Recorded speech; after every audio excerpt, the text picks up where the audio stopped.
EA is unquestionably one of the most despised companies in the gaming industry, and for good reason. They've been sucking the life out of game development studios and trying to swindle gamers since they realized how financially lucrative microtransactions are. For years, they successfully and underhandedly capitalized on in-game sales before eventually graduating to the notorious glorified gambling mechanics we know today as loot boxes.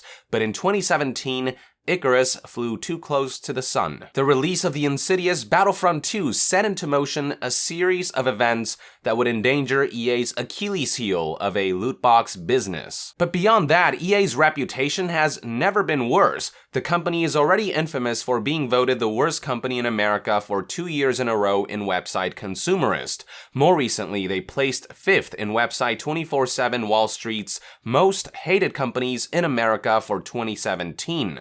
But as if all that wasn't enough, it has recently come to my attention that EA has plummeted from Metacritic's top major game publishers list. So for those who don't know, over the past 8 years, Metacritic has been publishing an annual series of articles ranking publishers. Their criteria considers factors such as average Metascore of all games released by a publisher in a given year, their percentage of good scores or games that scored 75% and above, their percentage of bad scores, games that scored 49% and below, and the number of great releases, games that scored 90% and above.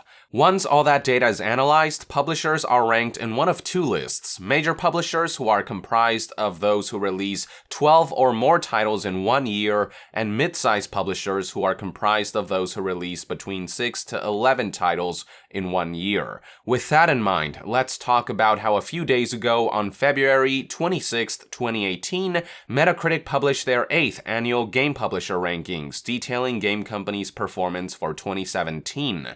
Now, before we take a look at 2017's list, I'd like to direct your attention to what this list looked like a year prior in 2016. That's right, folks, with an average Metascore of 79.7%, EA placed first in Metacritic's list of top publishers. Granted, EA did release a slew of well-received titles that year, such as Titanfall 2 and Battlefield 1, alongside your typical EA sports games. While people still very much despised EA's practices throughout 2016, one could certainly say that it wasn't the publisher's worst year. But then 2017 came around and everything changed. If you take a look at the new list, you can see that EA completely fell off the map. With releases like the widely mocked Mass Effect Andromeda, the widely despised Star Wars Battlefront 2, and the widely forgotten Need for Speed Payback, none of which were well received by critics and consumers alike, EA's average Metascore completely tanked. So now, in place of EA, we've got companies like Bethesda Softworks and Nintendo taking up the top spots, companies that deserve their place in the list for focusing on producing great gaming experiences rather than building elaborate money-milking machines. Now, EA did middlingly rank 5th in the list of top mid-size publishers, topped by companies like Nicalis, publisher of Cave Story and Binding of Isaac, Paradox, publisher of various niche but well-received strategy games, as well as the console port of Pillars of Eternity, Devolver Digital, publisher of Enter the Gungeon, and Warner Bros. Interactive, publisher of Injustice 2 and Middle-earth: Shadow of War. As for Metacritic's explanation for why EA ranked so low and into the mid-size publishers list this year, here's what the article had to say. EA normally lands in our major publishers list. A year ago, in fact, it ranked number 1 on that list, but a decreased release slate in 2017 led to a demotion to our mid-size publishers chart. Speaking of decreases, EA's Metascore average fell precipitously last year, and the publisher's rate of critically approved games plunged from 79% to just 48%.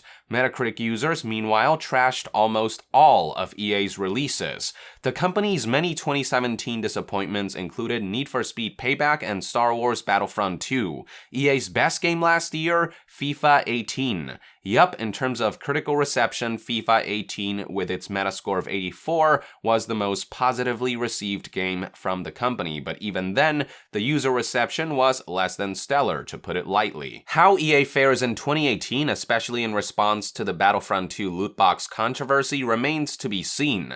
We know that EA is treading much more carefully with their microtransactions moving forward, but recent reports suggest that they are still looking for ways to include loot boxes in their games, namely in the upcoming Battlefield 5 via cosmetics-only loot boxes. But as I've stated before, paid loot boxes are still paid loot boxes. They are still a predatory form of recurrent monetization that pushes people's psychological buttons. They are still glorified slot machines, and we have seen games like Destiny 2 prove that even cosmetic-only loot boxes can devastatingly ruin a potentially great experience. As long as EA continues to rush their games out to adhere to their investors' expectations, as long as they continue ignoring the unanimous feedback from the gaming community that they don't want paid loot boxes of any form in their games, the company's reputation will continue to plummet, and they'll only continue their streak of abhorrent mediocrity in the years to come. Something's gotta change at the company, because this kind of abusive relationship with consumers